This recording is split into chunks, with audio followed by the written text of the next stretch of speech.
안녕하세요. 어제 이렇게 연속으로 얼굴 보니까 엄청 많아요. 방금 전에 한양대학교 무용과 졸업하는 학생들한테 이제 무용학부 건물 주제나 뮤럴 주제를 해가지고 실제로 저희 고객 중에 한국예술종합학교 한예종 고전무용, 한국무용 이제 교수님으로 정년 퇴임하신 70대 중반의 이제 여성 무용 전공자로서 또 활동하셨던 교수님이 저희 이제 고객으로 지금 올 3월에 돈천동에 건물을 올리실 건데 그분하고 이제 이런 얘기 저런 얘기 막 얘기하는데 집이 좀 사셨나봐요. 예전에 유엔 빌리지기도 사셨고 이런 상황 저런 상황 많이 얘기 들었는데 핵심은 이거예요. 좀 미리 좀 할걸. 예전에 돈을 안 갖고 있었던 것도 아니고 환경이 안 좋았던 것도 아닌데 그냥 아무 생각 없이 이러고 있다 보니까 집 말고는 남아있는 게 없더라. 그리고 이제 이렇게 투자해서 했던 것들이 생각보다 이게 좋은 성과를 못 거두고 했었는데 그 동생분이 계신데 그 동생분은 이제 미국에 거주를 하시는데 미국에 있다 보니까 이제 한국 부동산을 좀 계속 사오셨나 보더라고요. 근데 동생은 또 이제 좀 재미를 보신 거예요. 결과론적으로 제가 이제 얘기했던 게 뭐냐면 수요와 공급의 원칙 그런 측면에서 부동산을 바라보는 게 맞다라는 얘기를 하거든요.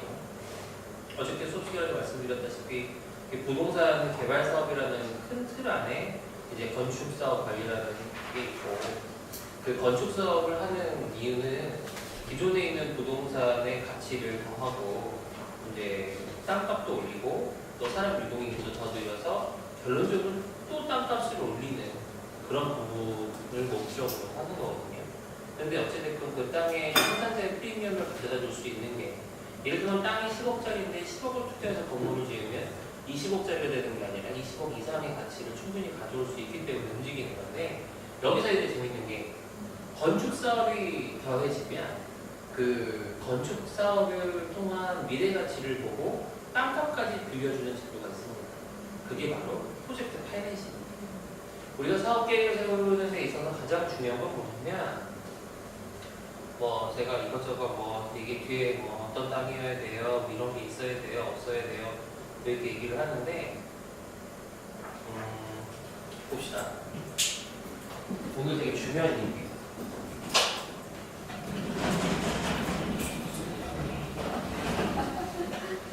우리가 지어놓은 거를 이제 살 때 개인으로 접근을 하게 되면 LTV라는 게 있고 DSR이라는 게 있어요. 기본적으로 요즘에 LTV 40% 밑으로 돼야 되고 여기 또 강공제라는 걸 하게 되는데 그냥 또 개인으로 접근을 하게 되면 생활안정자금이라고 해서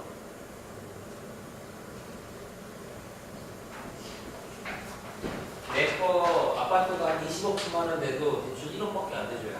용도가 불분명한 그냥 생활안정자금으로 줄 수 있는 건 1억밖에 안 돼.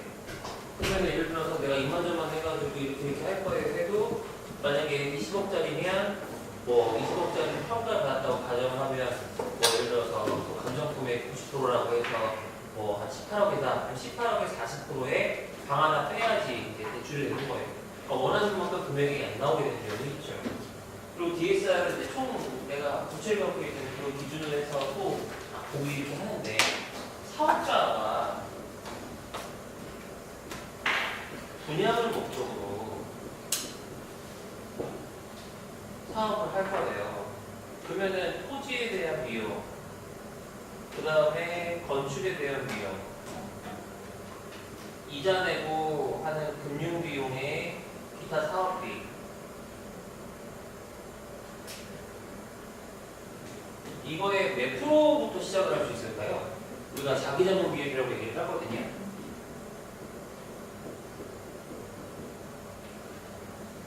에쿼티라고 얘기를 해요.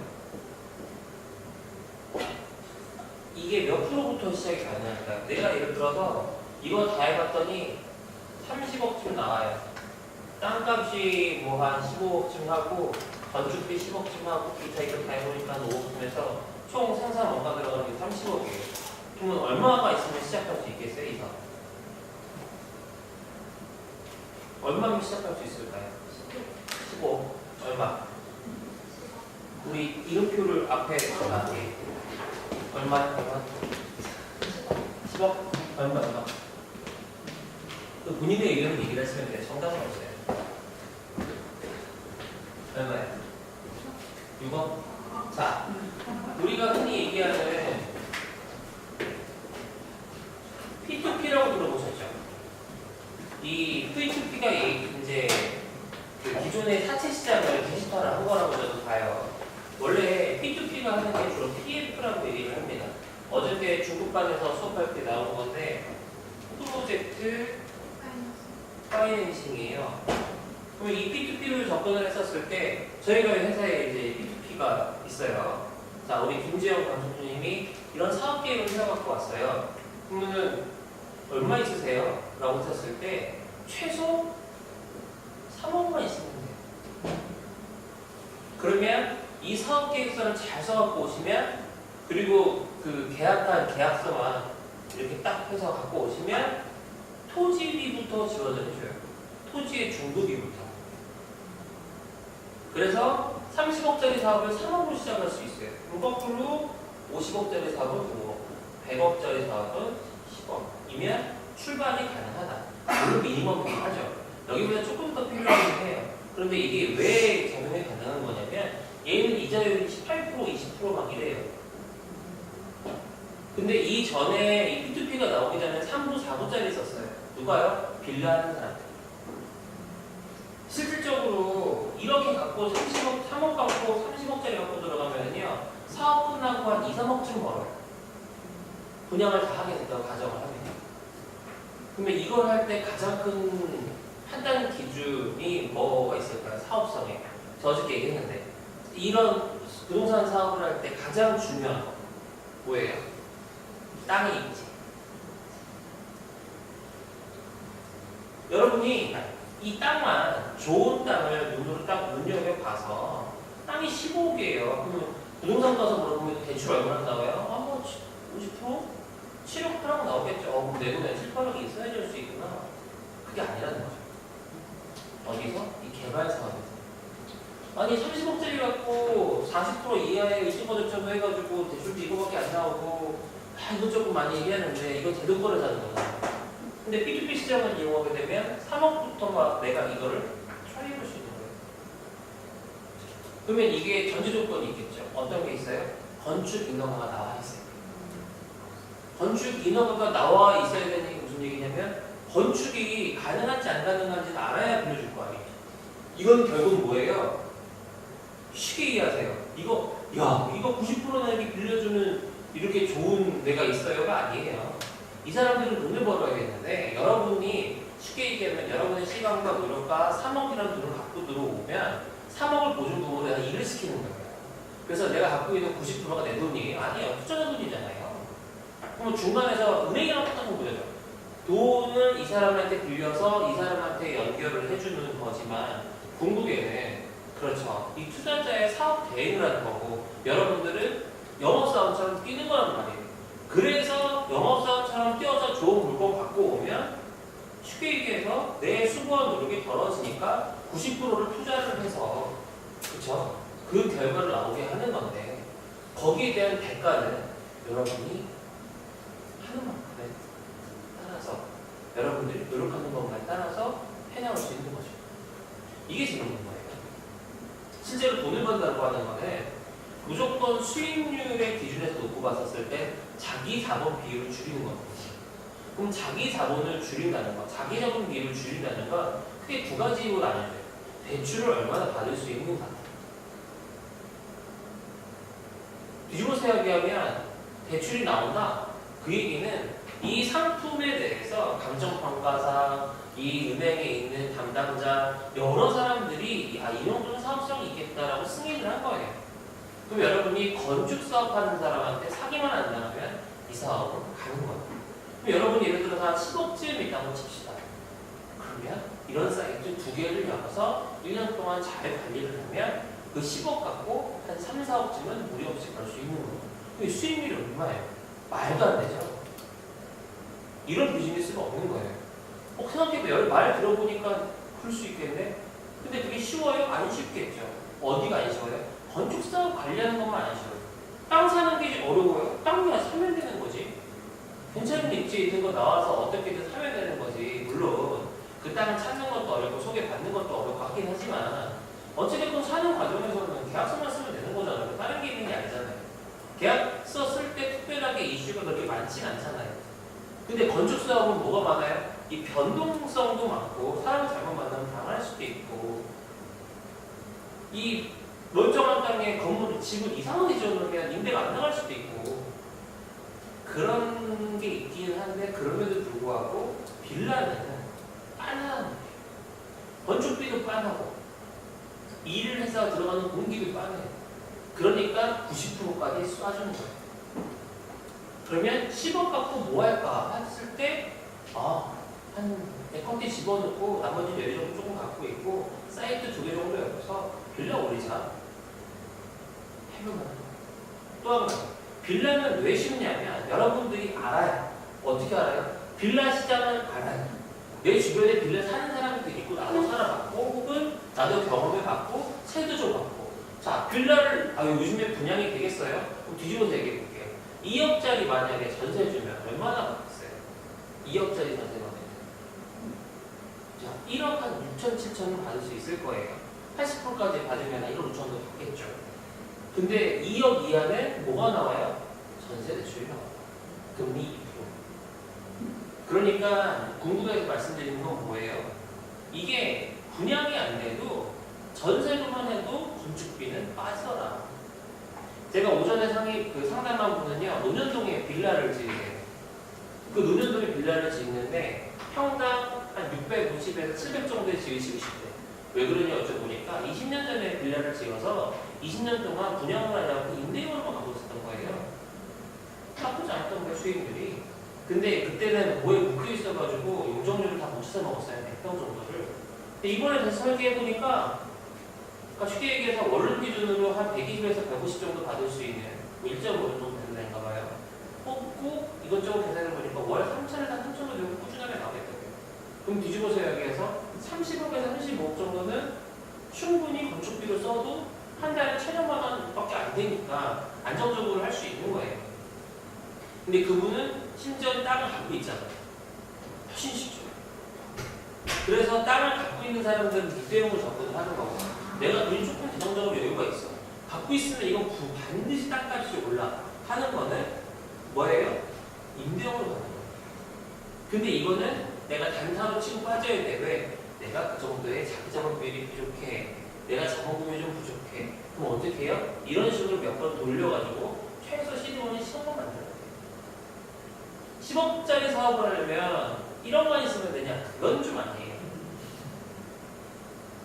그래도 움직일 수 있는 최소 단위라는 게 있잖아요. 근데 예를 들어서 만약 3억 있으면 3억 갖고 뭘 해요? 뭐 3억 갖고 뭐 오피스텔을 사요. 아니면 뭐 저희 지금 역사동이나 이런 데 논현동 같은 게 투룸이 전세가 3억 8천원 4억 이렇게 하거든요. 전세는 못 얻는 금액이에요. 3억이면. 은행에 넣으면 뭘 해? 뭐 오피스텔이요? 오피스텔 하나 샀다고 치자고요. 그거 월세 얼마 나가고 있어요. 그러니까 무슨 얘기예요? 소비자 시장이 있고요. 기업 시장이 있는데 흔히 얘기하는 B2C 시장과 B2B 시장이 있는데 여러분들이 이 부동산 개발 사업에 대해서 스터디를 잘 하셔가지고 진입을 하게 되면 이쪽 시장의 룰로 일할 수 있는 거예요. 근데 이쪽 시장의 룰은 어떻게 돼 있어요? 정부가 약간 비대칭이 돼 있고 또 똑같은 조건에 대한 브리핑을 들어도 이해가 될 수도 있고 안 될 수도 있죠. 하지만 그럼에도 불구하고 결과론적으로 우리가 뭐 도시형 생활주택, 오피스텔 이런 거 짓는 게 아니라 물론 이제 이쪽으로 넘어가는 사람들도 있죠. 빌라 같은 걸 해보고 조금 트레이닝이 되면 또 자기 자본 비율이 조금 더 있어서 땅 샀더니 막 40개, 50개 집 호실 나오고 어떤 데는 100개도 나오고 이런 거 하게 되면 당연히 그쪽으로 넘어가겠는데 궁극에는 이런 거 지어서 분양사업까지 넘어가지고 가볍게 치고 빠질 수 있는 건 땅이 한 100평, 땅 100평짜리 100평에서 130평 정도 사이즈들이 뭐 평당 한 3천만 원 정도 주고 샀다 하더라도 땅값이 이제 뭐 그 좀 보존될 수 있을 만한 여지가 있는 그런 지역이다라고 하면 5억 정도 받고 50억짜리 배팅 해볼 수 있는 거죠. 이런 사업을 공부해요. 실질적으로 가능한 얘기고 선행 사례들도 많이 있고 주변에서 많이 하고 있는 거예요. 그 P2P 회사들에서 교육하는 데 가보면 다 이런 얘기 많아요. 근데 핵심은 걔네들하고 우리하고 바라보는 관점이 다른 건 뭐냐면 걔네들은 대출 상품을 팔기 위해서 막 하는 거고 우리는 관계 비즈니스를 하는 거잖아요. 그러니까 뭐예요? 하나를 해서 그 하나를 갖고 얻은 수익으로 두 번째, 세 번째, 네 번째 꾸준하게 비즈니스를 할 수 있는 전체적인 사업을 할 수 있는 눈을 키우는 거예요. 내년에 불경기래요. 내년에 경기가 안 좋아진대요. 그러면 사람들이 어떻게 될까? 10년 전에 생각해보세요.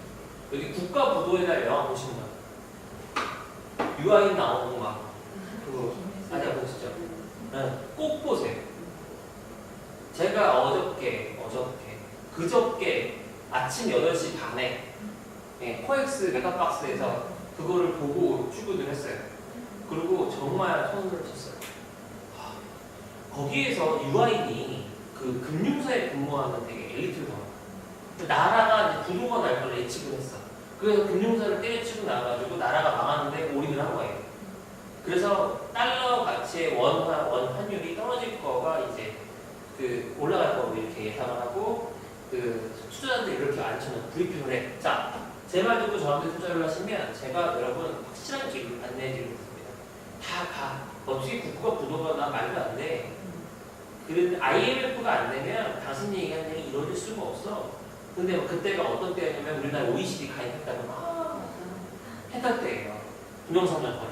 우리가 뭐 드디어 OECD 그리고 나서 IMF 준 거거든요. 그러니까 이게 상반된 얘기잖아요. 근데 결론적으로 유아인이 그걸 딱 해가지고 돈을 쫙 넣어서 마지막에 몰빵하러 갑시다. 보안이면 뭐예요? 그리고 어디로 온줄 아세요? 강남 아파트 사요. 그래서 아파트에 자기 투자한 돈을 다 몰빵해요. 그리고 이제 마지막 영화에서는 아주 멋있게 홀딩즈의 대표를 나와요. 결론은 강남 부동산이었어. 근데 그게 가상이 아니라 허구가 아니라 실제라는 거. 그러니까 이제 실제 우리 사회 현상을 바탕으로 해서 한 거죠. 그러니까 국가부도를 꼭 보세요.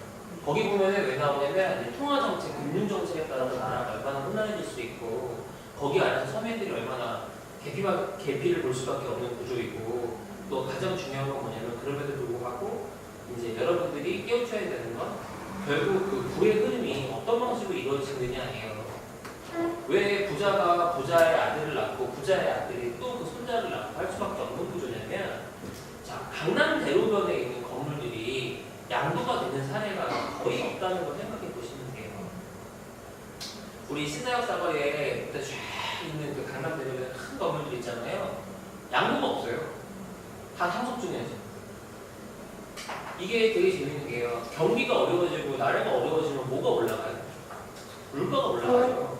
그 물가가 올라가면 땅값이 올라요, 안 올라요? 올라요. 참 신기해요. 인건비는 안 올라요. 인건비가 올라가고 사람이 생활이 어려워지고 사업이 망해 나가는데도 결론적으로 땅값은 계속 올라요. 왜 그래요? 수요와 공급의 원칙 때문에. 그리고 나라가 어려울 때 누가 부자가 돼요? 돈이 있는 사람. 만약에 이기진님, 김지영님, 배영란님, 홍정희님이 내년에 경기가 너무 어려워지는데 어떻게 해? 라고 걱정을 하는 서민인 거고 드디어 이제 때가 왔다. 10년 만에 한번 때가 왔다. 자, 걷어들이자.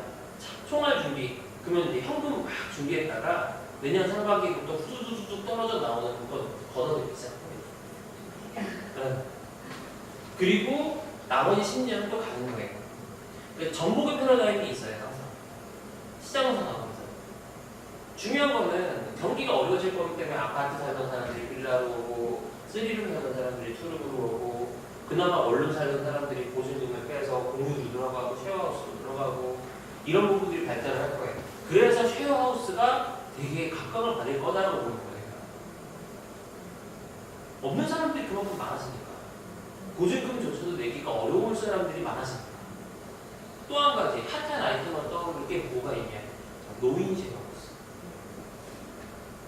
노인 쉐어하우스가 사람들한테 딱 어필이 될 수 있는 가장 큰 부분은 우리나라 인구가 늘고 있을까요? 줄고 있을까요? 김지영님, 우리나라 인구가 늘고 있어요? 줄고 있어요? 늘고 있어요. 안 죽잖아요. 생산 가능 연령은 줄고 있어요. 생산 가능 연령은 줄고 있는데 이 실제 인구는 늘고 있어요. 사람이 안 죽어요. 의학기술의 발달 때문에. 한 가구당 작년에 통계를 내보니까 2.35명. 그러니까 한 가구라고 하면 그래도 결혼한 한 집이 아니겠어요? 내 집 건은 한 집밖에 애가 없어요. 지금 대한민국에. 그러니까 점점 어렵게 되고요. 노력하는 사람들이 경제활동할 수 있는 능력이 없는 사람들이 많아집니다. 그 중에서는 딱 또 나뉩니다. 그래도 돈이 좀 있는 사람과 돈이 없는 사람. 그리고 돈이 있는 사람이든 없는 사람이든 서로 교류하고 살고 싶잖아요. 근데 그 커뮤니티를 만들어서 자기들의 삶이나 문화가 윤택하다고 느끼게끔 만들어주는 게 바로 공유 쉐어하우스가 되는 거예요. 그럼 거기가 있어야 되는 두 가지 요소가 있어요. 자, 노인 쉐어하우스에서 있어야 되는 두 가지 요소는 뭘까요? 첫 번째는 의료겠죠, 의료. 의료는 누구나 생각할 수 있습니다. 그럼 또 한 가지는 뭐예요? 이거 무조건 하나 같이 있어요. 양수경자죠. 쇼핑. 이 노인이요, 이 쇼핑에 대한 욕구가 적지 않아요. 있으신 분들은. 그래서 의료와 쇼핑이 원스톱을 같이 가요. 특히 여성 노인 쉐어하우스 이쪽으로 가잖아요. 그러면 말 그대로 쇼핑이에요. 흔히 얘기하는, 그러니까 뭐 기본적으로 여성들이 백화점 가는 이유와 비슷하다고 보시면 되죠. 뭐 제가 말하는 걸 조금 더 쉽게 느끼고 싶으시면 평일 낮에 여기 삼성 현대백화점에 식당 한번 가보세요. 네. 이제 무슨 말인지 아시죠? 이제 실질적으로 생각해보세요. 부동산도 있고 자기도 살만하고 하면 나이 먹어서 재미를 느끼는 게 너 손주 키우는 재미를 느끼겠어요? 요즘 같은 시대에. 아니란 말이에요. 쇼핑 재미예요, 쇼핑 재미. 남자고 여자고 그런 부분들이 있대요. 조금 반증해서 할 수 있는 게 뭐냐면 일본은 거는 이제 앞으로 우리나라가 어떻게 흘러갈지 기대해 볼 수 있는데 조금 기대가 되는 파트 중에 하나가 이 고급 월세 시장이에요. 뭐 예를 들어 우리나라로 치면 월에 500 정도, 500에서 1000 정도 되는 건데 청담동에 필플러스 이제 그런 거에 들어왔었잖아요. 분양이 어중간한 건 안 돼도 이 어중간한 시장에서 분양이 잘 안 돼도 아예 공급은 또 잘 돼요. 아까 제가 이제 그 강의할 때 얘기를 했었는데 대한민국의 부의 분포도를 보니까 전 세계의 0.79%가 전 세계 부의 40% 갖고 있대요. 그러니까 돈 쓸 사람들을 위한 비즈니스. 그러니까 어렵다 했었을 때 그 어렵다는 어떤 그쵸 전반적인 큰 틀에서의 N을 보는 거고 실제로 돈이 있는 사람들이 돈을 쓰게 하는 영화 하나 또 말씀을 드릴게요. 그 크레이지 러브인 아시안가? 크레이지 러브 아시안가? 그 얼마 전에 헐리우드 영화 나오고 있어요. 그것도 꼭 한번 보세요. 제가 그거 비행기에서 봤는데 걔는요 그 딱 시작할 때 나폴레옹이 한 말이잖아요. 중국인을 깨우지 말아라. 중국인이 깨우면 세계를 움직일 것이다. 뭐 이런 거 나오는데 그 중화권 화교들이 움직이는 이제 그 비즈니스 큰 손으로서의 이런 것들이 나와요. 근데 거기서도 결국 그 대부호의 엄마가 하는 일은 부동산업이에요. 특히 싼 땅들 개발하는 사업들, 뭐 브루나이, 뭐 거기도 이제 동남아 쩌쩌 나오는데 왜 이 말씀을 드리냐면 결론은 이 세상을 움직이는 건 남자 같지만 여성인 부분이 크고 그 여성인 분들이 막 기술을 엄청나게 깨우치고 공부하고 막 비즈니스를 하는 것보다는 정말 단순하게 위에서부터 세습돼 오듯이 이 비즈니스의 패러다임을 갖고 움직여지는데 그게 바로 부동산인 거죠. 예전에는 집장사도 있었고요. 그죠? 원룸들 지어 팔고 거기 가세 받고 또 개하시고 그런 것들이 요즘 또 스타트업 벤처로도 나오는 거 아니에요. 온라인 개도 있고 돈 빌려주고 돈 받고 사채하고 그 중심의 여성들이, 그러니까 그 여성들의 비즈니스라고 하는 건 되게 단순한 질문이에요. 돈이 되면 갖고 하는 건 안 해요. 모험은 같이 안 해요. 근데 부동산만큼 모험을 할 수 있는 확률이 적은 건 드물고, 또 한 가지는 이 건축 사업 관리를 할 때 핵심이거든요. 제가 지금 현장님한테도 이런 얘기 저런 얘기 막 회사한 것도 많이 말씀을 드렸지만, 그 규모가 있는 건축 사업일수록 결국 뭐가 더 커요? 수익에 대한 어떤 기대심리가 되게 커지게 돼 있어요. 근데 그 기대치만큼 안 나오고 사기꾼 만나고 하는 가장 보편적인 과정이 이 건축 사업을 할 때, 왜? 모르고 드러나지 않고 과정이 되게 복잡하고 다단하니까.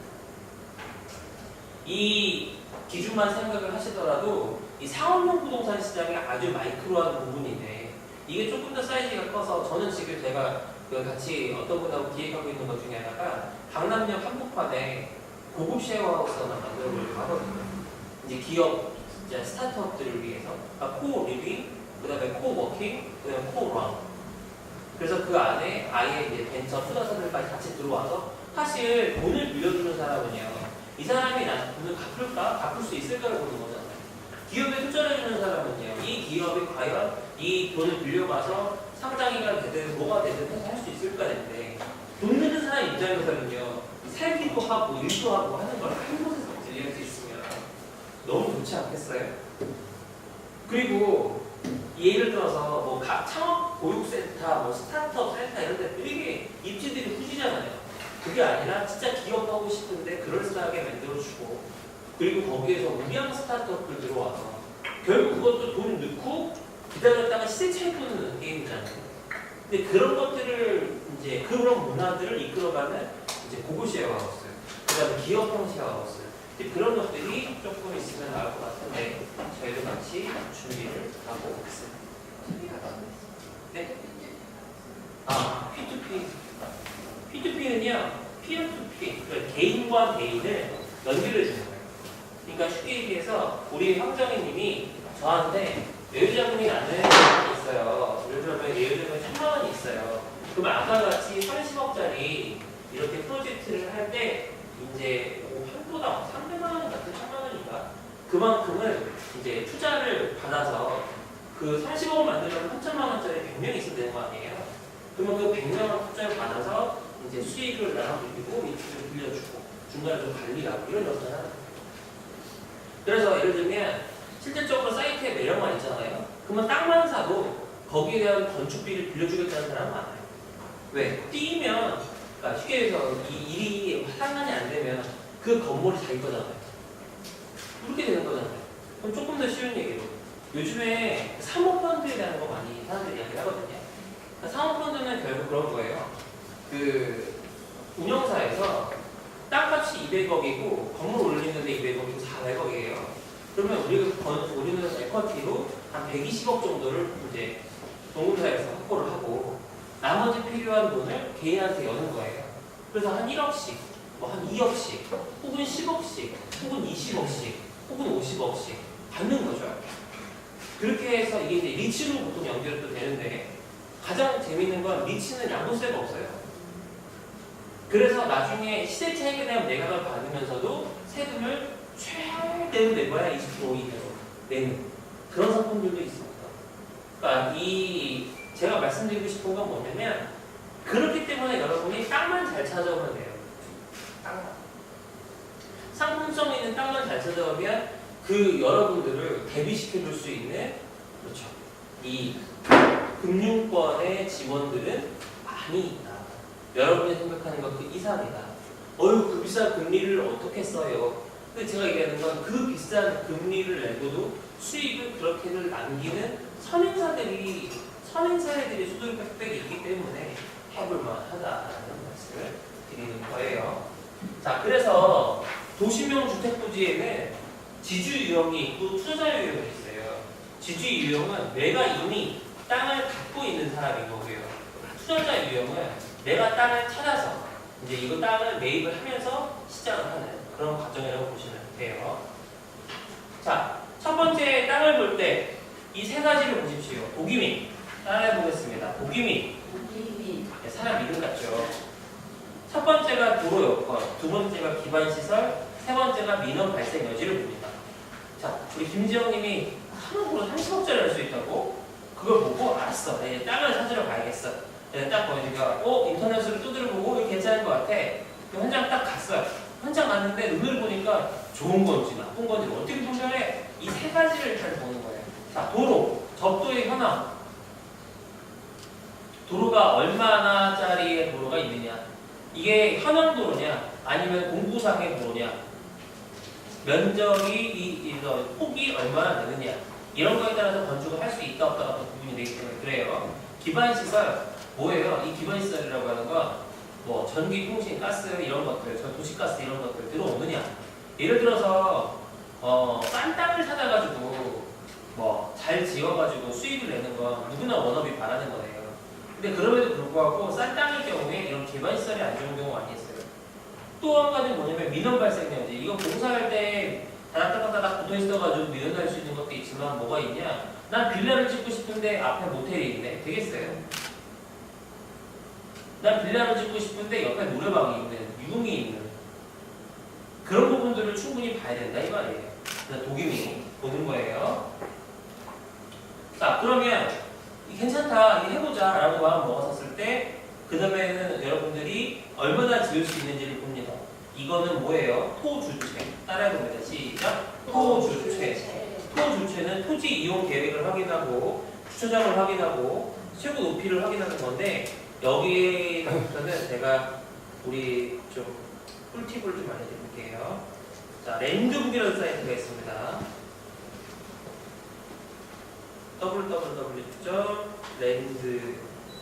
www.landbook.net 여기에 들어가면은요 주소를 찍으면 여기 얼마나 지을 수 있는지부터 시작해서 우리가 토지 이용 계획, 실거래가, 조회 이런 공고사항을 다 확인할 수 있는 게 한 방에 나와요. 자, 일단 볼까요? 예시로 이 서울시 송파구에 이 땅에 대해서 보니까 이게 필지 면적, 용도지역, 지목, 건물 연면적, 주용도, 건물 규모 이게 얼마나 노후됐는지가 한눈에 나오죠. 그리고 여기에 대해서 분양했을 때 얼마의 수익이, 임대했을 때 얼마의 임대료가 예상이 돼요. 여기 떨어져서 내가 토지 매입을 얼마나 하느냐에 따라, 내가 분양가를 얼마 잡느냐에 따라, 건축비를 얼마에 잡느냐에 따라, 임대 수익을 얼마 잡느냐에 따라 이렇게 나눠서 나옵니다.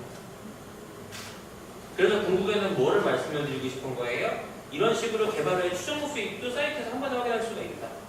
그리고 인공지능 가설계. 실제로 이 정보길조가 제일 중요한 거예요. 이 북쪽에 이런 것들을 어떻게 깎여서 이제 나가는 이런 부분들이 여기는 되게 좋다. 며칠까지 지을 수 있다. 연면적 몇 평까지 지을 수 있다. 건폐율, 전용률 이 정도 나온다. 그러면 이걸 그대로 이렇게 짓는다고 딱 얘기하는 게 아니라 빅데이터 기반으로 봤을 때 이 정도가 추정이 된다는 얘기예요. 그러니까 판단의 기준이 충분히 될 수 있는 거죠. 그리고 또 한 가지는 뭐냐면 땅의 모양에 따라서 건축법에 따른 제한이 있을 수가 있어요.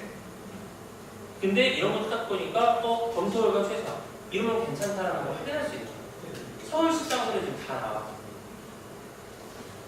자, 필지추가 시나리오 무슨 얘기냐? 자, 보세요. 이 7번 땅을 갖고 지금 보고 있는데 보니까 8번 땅하고 9번 땅이 싸게 8번 땅이 싸게 나왔대요. 8번 땅은 나왔고 6번 땅도 나왔대요. 그럼 이렇게 짓는 게 나을까? 아니면 이렇게 짓는 게 나을까? 궁금하잖아요. 그랬을 때 여기서 이렇게 두 개를 묶었을 때 설계를 해보고 이만큼 345평 지을 수 있고 다시 이렇게 했을 때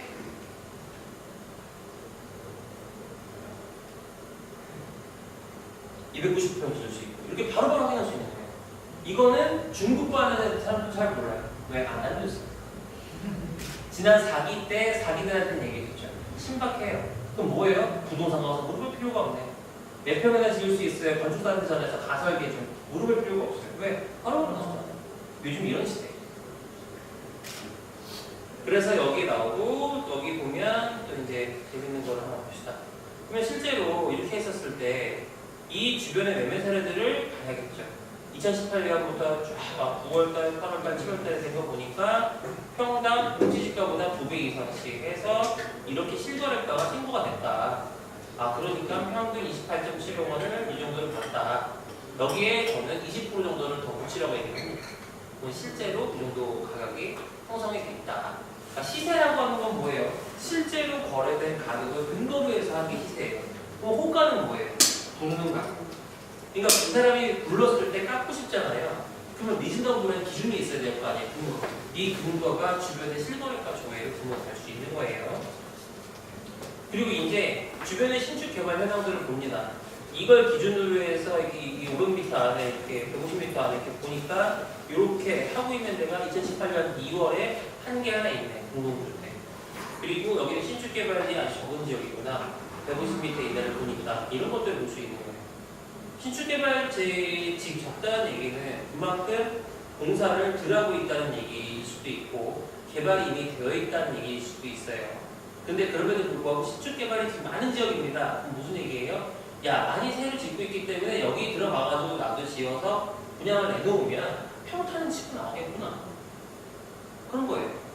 그러니까 지역이 개발이 적은 데보다는 내가 이제 초보일 때는 남들이 할 때 들어가서 이윤을 좀 그러니까 중간에 뭐 주식 그런 거 있잖아요. 뭐 여기서 사서 여기서 팔아라 여기서 사서 이런 게 있는데 그러니까 비슷한 그 맥락이에요.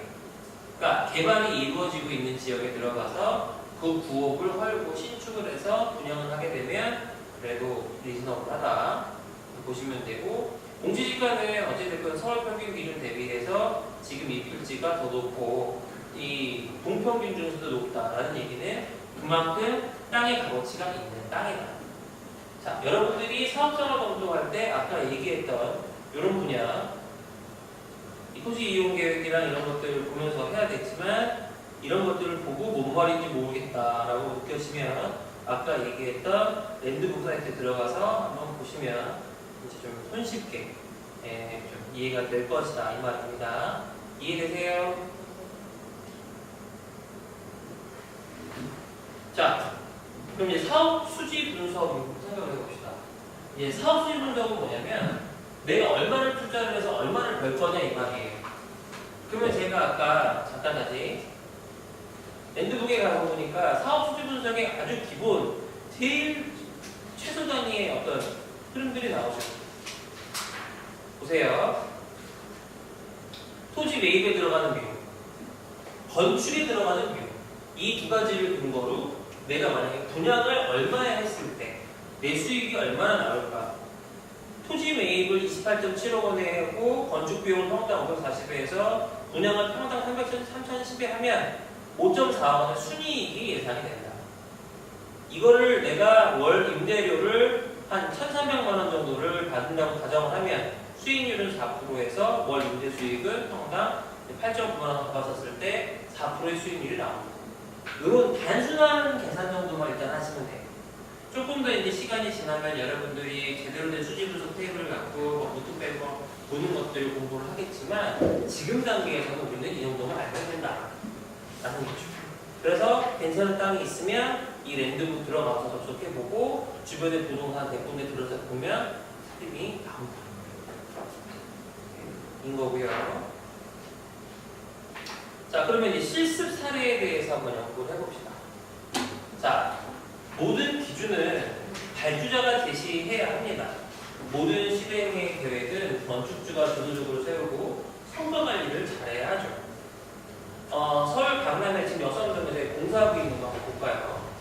얘 같은 경우는 사업 적정성을 판단하려고 이렇게 보니까 이제 지하 1층, 1층, 2층, 3층, 4층, 5층, 6층, 7층 그렇게 해서 4층 이후에 5층, 6층, 7층을 본인들이 쓰고 위에 이제 세를 박는 걸로 계산을 해보니까 보증금에 대한 부분이 이제 이렇게 나오고요. 2,000 위에 이제 지하가 2,000에 뭐 220 이렇게 쭉 나와서 이제 보증금이 이렇게 나오고 월 이 정도 나온다는 가정이 있어요. 생각보다 그렇게 많지 않네 볼 수 있긴 하지만 주인 세대를 만약에 전세를 줬다라고 가정을 한다면 이제 그 부분이 빠지는 거구나라고 보면 되겠죠. 그렇게 해서 여기 보니까 토지 매입을 평당 3,750에 했고, 그리고 이제 건축비는 건축비, 직접 공사비, 뭐 엘리베이터비, 뭐 부대 공사비, 용역비, 조세 공과금, 대출 이자에서 갔더니 실주 대비 수익률이 주인 세대에 거주하면 3.3%, 주인 세대에 미거주하면 5.1%까지 나와요. 강남인데. 생각보다 굉장히 잘 나오죠. 이유는 뭐예요? 땅을 싸게 샀어요. 그러니까 검증된 지역에서 땅을 싸게 사는 건 그나마 좀 안전합니다.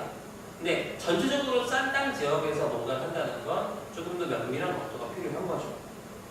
자, 그리고 예를 들어서 이제 양도소득세에 대한 부분인데, 기본적으로 뭐를 먼저 팔까 이런 걸 고민을 많이 했어요. 이 실질적으로 여기는 양도세를 절약을 했는데 어떻게 했냐면 이 동일 연도에 양도를 두 개 다 하는 거하고 이 다른 연도로 나누어서 양도를 하는 거. 그러니까 이 사람은 이걸 하기 위해서 자기가 갖고 있는 거 두 개를 팔아야 되는데 한 번에 팔려고 했어요.